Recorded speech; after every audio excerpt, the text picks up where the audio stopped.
In light of what we have witnessed in the last several days, weeks, and months of what can only be considered to be the most unique presidential campaign in American history, maybe the time has come to discuss what might be, could be, should be absolutes that both parties are facing. Your candidates are not what America wants at the moment, and maybe not what America needs. Your candidates, the parties, and your party need to understand that both can lose under the right circumstances, ones that are right there in front of our faces, even at this stage, well before the actual election. And the actions of your candidates, verbal and otherwise, will filter down to the state level and could, in the long run, do more damage to your party than the enemy will do in November. And both parties need to come to terms with this simple statement. The mess that you're in, you let it happen. You pave the way. And you can't escape the consequences that easily.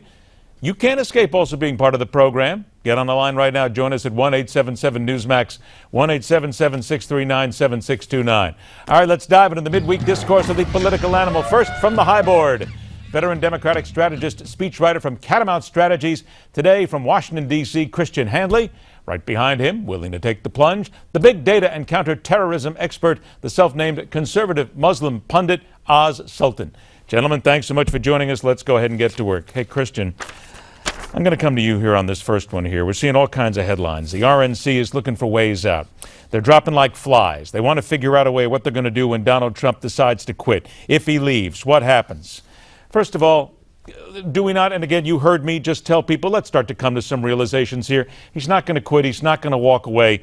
And quite frankly, at the end of the day, the Republicans are the ones that made this mess. So they basically got to suck it up, shut up, and get through it. How am I doing so far?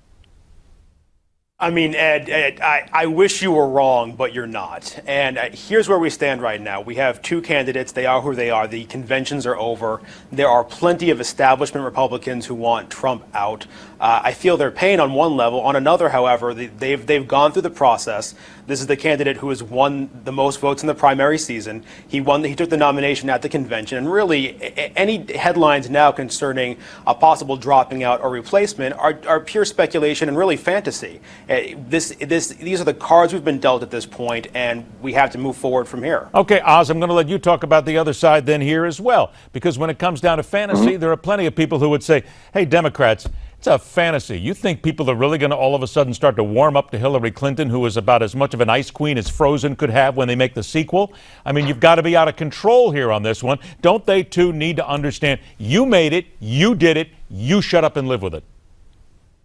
Well, the challenge that the Democrats really have is that they're pushing forward an agenda that says that there's unity, but, you had as much disunity as possible at the DNC. Both candidates are polling relatively bad with not just Americans, but but millennials.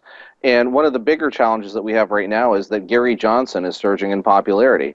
So, between the DNC hack, DNC management basically dropping like flies, and new facts coming out from the WikiLeaks archive that Hillary has been involved in potentially some of the funding behind ISIS, there's not a lot of options for the American people. Well, wait a minute now. You talked about the libertarians here. The Dallas Morning News today points out in an editorial that Johnson-Weld should be the obvious choice for Republicans. Oz, let me be real honest with you. This is just you and me talking right now, okay? Nobody else can hear us.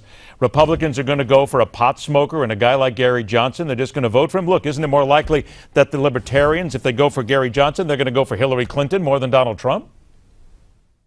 I think you're going to see an interesting split coming up. Gary Johnson is taking a hard look at what millennial voters and Gen Z voters want. Because remember, those are two groups that we haven't really focused on a tremendous amount in this election. We've looked a lot at Gen X. We've looked a lot at Boomers. But their vote, which counted in 08, which counted in 12, is going to count equally as much right now. And I think right now at this juncture, it is an open field. Both Hillary and Trump are polling about dead even, plus or minus 5 points. Any of the polls that are saying Hillary's ahead are roughly about 5 to 7 points ahead. There was a poll that came out maybe about 30 minutes ago that said a 10-point surge. But I honestly think with roughly about 3 months left in this campaign cycle, there's a lot yet to be seen. Isn't it fair to say, Christian, that if we're starting to look at numbers here and if we're starting to look at all these various ideas that we're putting on the table here, the libertarian ticket, according to Nate Silver at 538.com, is more likely to grab people from your candidate, from Hillary Clinton, than they'll grab from Donald Trump. They're more likely to hurt you and the Democrats more than anybody else. You buy that? I don't buy that as of yet, Ed. I mean, look, third parties but right now. But you're thinking about it, what aren't they're you? Do is, you're thinking about it, aren't you? I can hear it. I'm not thinking about the libertarians as much as I'm thinking about the Greens. You talked a moment ago about millennials, and what I see here with millennials really is two distinct age groups within one generation, right? So you have, as millennials, people who are kind of in the 25 to 35 bracket, and younger than them, we have first-time voters who are in the 18 to 24-year-old bracket. And generational titles or names aside, what you have is two different age groups who are going to vote and think differently. The first-time voters, I would be concerned not about millennials as a whole, but millennials, the younger millennials, the 18 to 24s, going more for Jill Stein or possibly libertarian. The generation as a whole, though, I don't see going in that direction. Purely the first-time voters and the younger segment of that generation. All right, he said going, boy, I really hope that this is the case the way it is. 1-877 Newsmax. Let's get a couple of clips in here. Joe's in Terrell, Texas. Joseph, you believe Donald Trump needs to refocus his campaign and stay on message. Okay, I'm going to give you 30 seconds. Tell us what that refocus message is.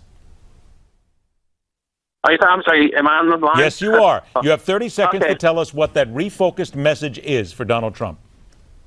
Well, what he's been talking about before he got involved in all this bait and trap by his Democratic Party concerning the Gold Star family and so forth. It's just another tactic to keep make Hillary look better and him look. You still haven't told me, though. You're talking about the old stuff here. 15 seconds. Oh. What's the message? Stay on point. All the things, What's the point? Safety. What's the point? We need safety. We need economic reform. We need better trade deals. The things that he's been talking about, he's to stay to it and stick to his guns and not get distracted from Okay, there you go. All right, there you go. One more. Dave is in Tennessee. David, you think the media is overblowing Trump's comments.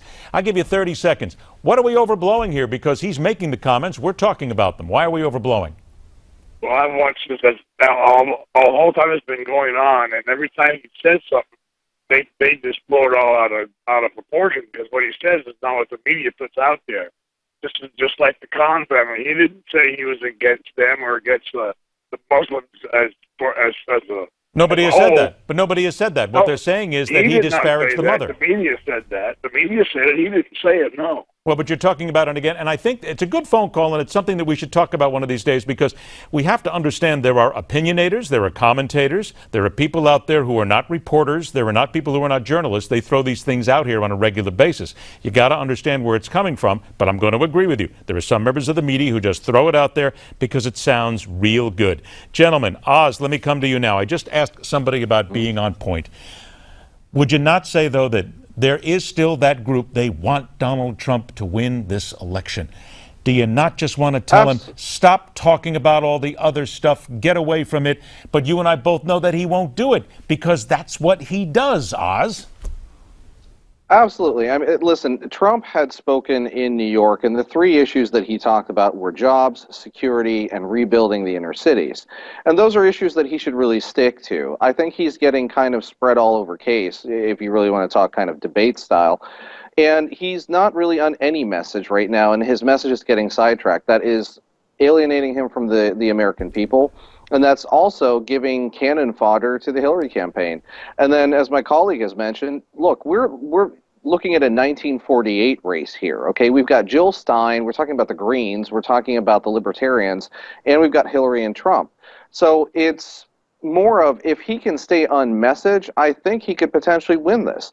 But if he is going to get sidetracked in all of these quagmires and landmines and start personal squabbles with veterans' families and undermine, the unity of the American people by going after specific folks, I don't know if he's necessarily going to be poised to be the candidate that people want come fall. Let me do this. 60 seconds, Christian, to you. Donald Trump gets away from all the mess, goes after the fact that the Iranians got $400 million from Barack Obama and his administration today, that maybe Hillary Clinton will do the same thing, that she will just rubber stamp all of Barack Obama's policies, all of the issues that she's had, the Clinton Foundation and so many things.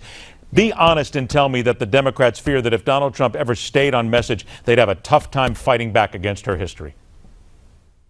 I think there is that fear, Ed, and that's a legitimate fear, and it's a very legitimate question on your part. But of course, that's the biggest if in the world. And that was what grabbed the headlines today.